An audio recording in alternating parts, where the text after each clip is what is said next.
The Arizona Cardinals fall to 3-10, and this was a new one, an even more embarrassing way to lose.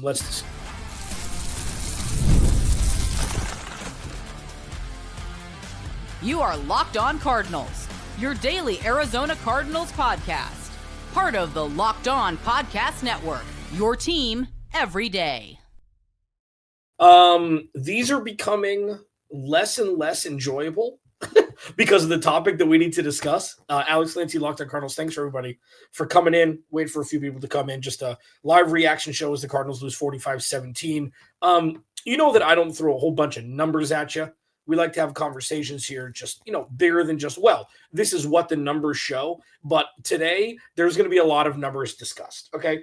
Everything is on the table at this point. I know that I've been a defender of Jonathan Gannon for the rest of the year, for, Drew Petzing for the rest of the year, Nick Rallis for the rest of the year, because really, there's no good that can come from firing a head coach midseason.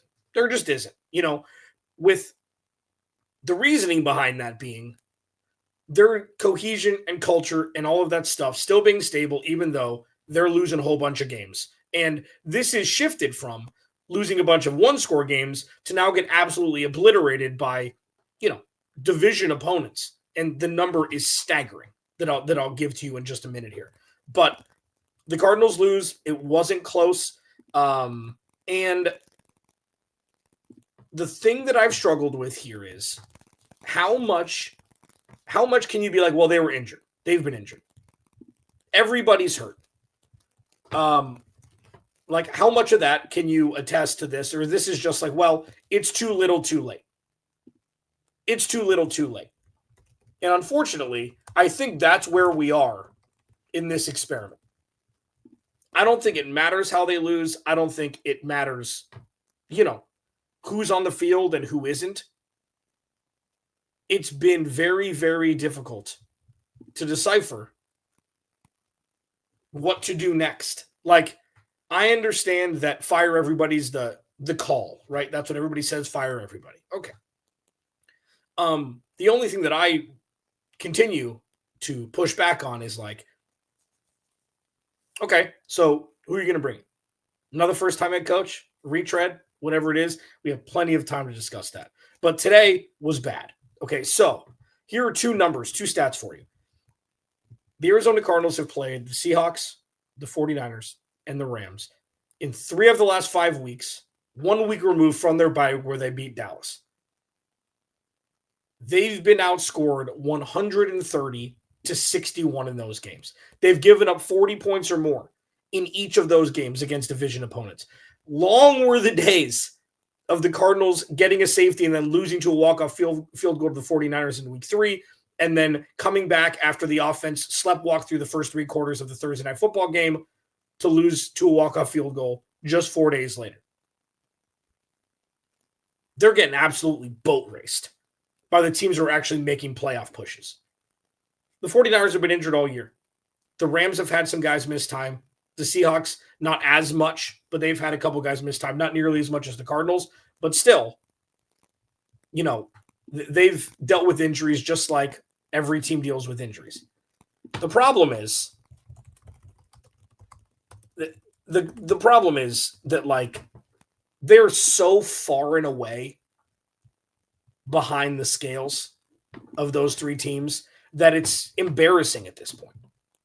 It's embarrassing to watch. This is the first time in a while I felt like embarrassed for this team. Like, oh, yikes. Oh, yikes. And regardless of the numbers, which I'll go through, Jacoby 271 threw the ball 44 times. Okay. This isn't an original story. Michael Wilson 11 for 142. Trey McBride 5 for 58 on 9 targets. Michael Wilson had 16 targets, man. And more of this, just like the San Francisco game, was in garbage time. But, yikes. I just don't know if I could find a redeeming quality here.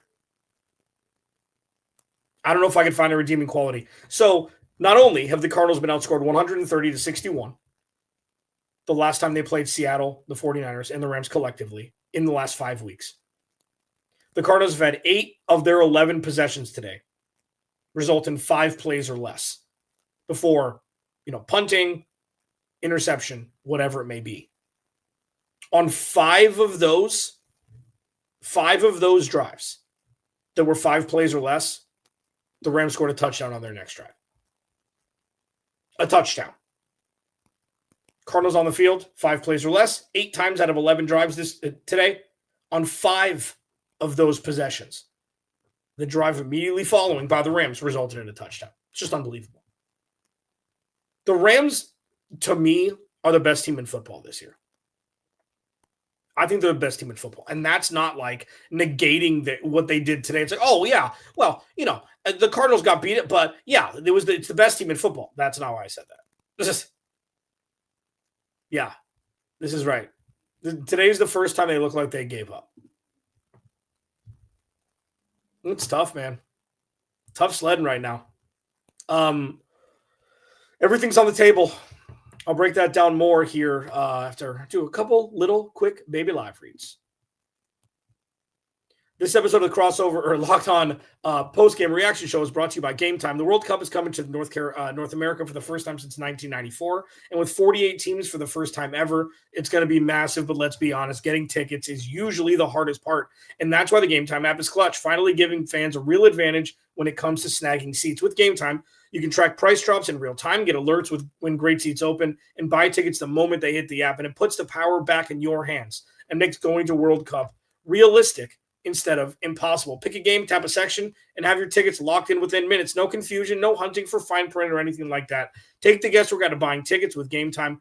Every match, concert, or event. Game Time, you got to do it. Download the Game Time app, create an account. Use code LOCKEDONNFL for $20 off your first purchase. Terms apply. Again, download the app, make an account, and use code LOCKEDONNFL for $20 off. Swipe, tap, ticket, go. Game Time. Today's episode of Post Game Reaction Show is brought to you by Aura Frames. The holidays are around the corner, and which means, gift hunting is on. And if you want something meaningful, personal, and guaranteed, get a reaction with Aura Frames. It's the gift that delivers every time, and it's not just something you wrap. It's a way to share memories because Aura isn't your average picture frame. You can preload the frame with photos before gifting it. So when you plug it in, the memories are already there. Like, this is really good for older people who aren't, as in touch with technology, younger people, preteens who, you want to give some memories from them growing up in their family. Everything's already loaded because you can do it before you gift it to them. For a limited time, save on the perfect gift by visiting auraframes.com to get $35 off Aura's best-selling Carver matte frames, named #1 by Wirecutter by using promo code LOCKEDON at checkout. That's auraframes.com, promo code LOCKEDON. This deal is exclusive to listeners, and frames sell out fast, so order yours now to get it in time for the holidays. Support the show by mentioning us at checkout. Terms and conditions apply. Cardinals lose by 1 million. Yikes, guys. Yikes. So I'm reading some of your comments here. If you still get blown out with this amount of talent, it's got to be a coaching and preparation issue, right? Like, a lot of dudes are injured, man. So yes, the answer is yes. But Josh Weinfuss, Arizona Cardinals writer for a long time, tweeted this out before the game. The Cardinals enter this game without their quarterback 1, running back 1, 2, or 3, wide receivers 1, 3, 4, 5, and 6, tight ends 2 and 4, and the starting right tackle and right guard. So it's not just they're out a couple starters. They're out everybody outside of Trey McBride and Michael Wilson. So is there any redeeming quality for today? Sure. Michael Wilson is going to be the bargain of the NFL next year with his last year on his contract. Jacoby Brissett, when given time, imagine what could happen when Jacoby Brissett actually has a run game. The Cardinals' run game is non-existent. And I know these defenses they're playing against are okay, but mother of mother. They rushed the ball for 51 yards, and who is their leading rusher? That lame duck sitting in the pocket, Jacoby Brissett. So I sound like a broken record, but it's the same thing every week. The Cardinals rushed the ball 14 times for 51 yards. Jacoby Brissett dropped back 47 times, including the 3 sacks he took. The offensive line didn't play terribly today, actually. The offensive line didn't play terribly. I've been on the front lines of, that's why you draft an offensive lineman at 16, but I'll tell you what. They look pretty. The last 2 weeks, they've given up 5 sacks combined. I think the Cardinals clean house at the end of the season. Like, Richard, it's a great question. And I'll talk about it a lot this week. You know, Jonathan Gannon's got 1 year left on his deal. We got to talk about Nick Rallis. We obviously got to talk about Drew Petzing. But to defend Drew Petzing in this sense, I think it makes it even more clear. You can't call an offense if you can't run the ball. This isn't Drew Petzing's designed offense to run. Let's throw the ball 50 times. Never a recipe for success unless you're playing arena football. Okay? Unless you're playing arena football, throwing the ball 50 times is never a recipe for success. It's what they had to do. It's what they have to do to stay in games because they quite literally cannot run the ball. So that's why I've defended Drew Petzing a little bit. Not for the entire body of work, but yeah, this is survival mode. I don't think anybody gets fired before the end of the year. I think they're resigned to their fate. I don't think it's going to change anything. I don't think it's something that's necessary to send a message. You just wish the NFL cared enough about bigotry and, alleged bigotry and malpractice around the workplace for Michael Beale to be forced to sell the team, but the NFL doesn't care enough for that.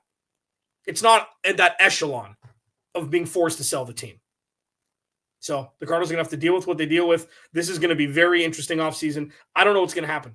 Truly, I don't know what's going to happen with the coaching staff. I am led to think that nothing's going to happen until the end of the year.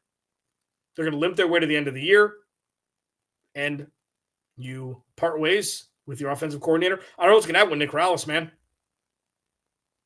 Cardinals have given up 130 points in their last 3 division games. Over 40 a game. It's bananas. It's crazy. Alex Clancy, Locked On Cardinals, immediately after I hit end right here. We will be going to the Cardinal Squad Show with Jameel Douglas, Ben Garcia, and myself. So stick and stay, man.